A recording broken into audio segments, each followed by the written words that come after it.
Pembenci penambangan batu bara, kita perlu bicara.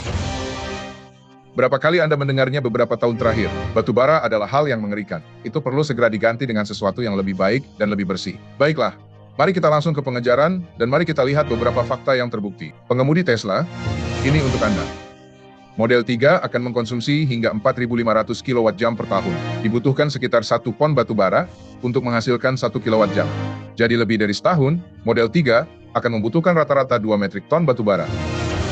Tapi bagaimana dengan baja? Dibutuhkan sekitar 0,7 ton batu bara metalurgi untuk menghasilkan 1 ton baja. Tanpa itu, semoga sukses membangun gedung, kendaraan, termasuk model dan infrastruktur listrik. Hal lain, besar, pembangkit listrik tenaga batu bara akan menghasilkan listrik untuk jutaan rumah dan bisnis.